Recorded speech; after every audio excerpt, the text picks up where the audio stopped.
The little engines were busy clearing their railroad of leaves and broken branches. Peter, Sam, and Rusty often worked together. One day, Rusty helped Peter Sam to a water tower.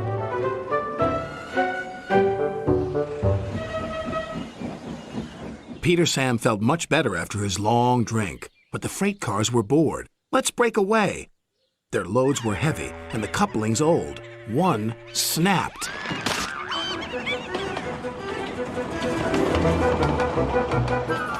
Faster, faster, shouted the freight cars. A sign read slow, steep bends and ravine ahead, but the silly cars never saw it. Then, it was too late.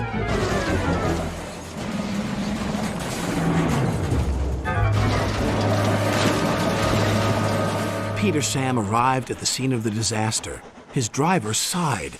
This was our fault. We didn't secure them properly. We'll have to get help to pull them out. Sir Topham Hatt will be very annoyed. And he was. You will work in the yards until I can trust you again. Duncan was delighted with Peter Sam's dilemma. Fancy not securing your freight cars on a hill. They'll come back to spook you and your special funnel. Woo! And who's to say you're not afraid of ghosts? Snapped Rusty. Ghosts? Things that go bump in the night? Rubbish! Well, I'll tell you a story that will make your funnel quiver, Rusty said. A long time ago, a little engine was returning home.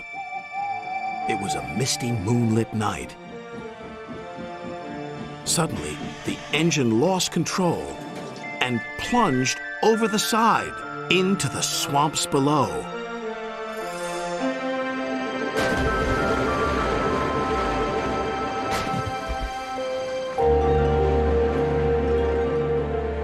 He was never found again. But many a workman will tell you that when the moon is full, they have seen the little engine trying to get home. But he never reaches the other side. So what do you think of that, Duncan? Rubbish, replied Duncan. Never mind him, Peter Sam. He'd be frightened if he really saw a ghost. This gave Peter Sam's driver an idea. Let's play a trick on Duncan. The next day, he spoke to Duncan's driver and fireman, who agreed. We'll do it tonight.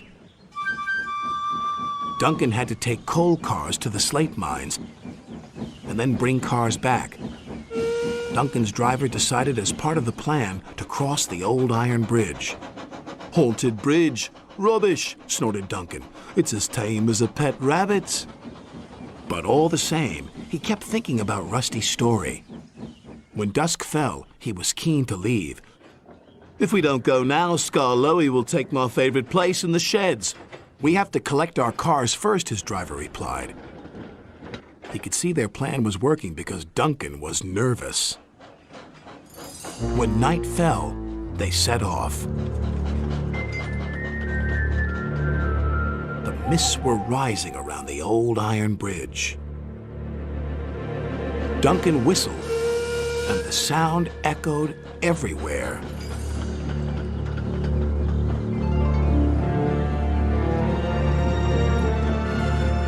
Then, ahead, he saw flickering lights.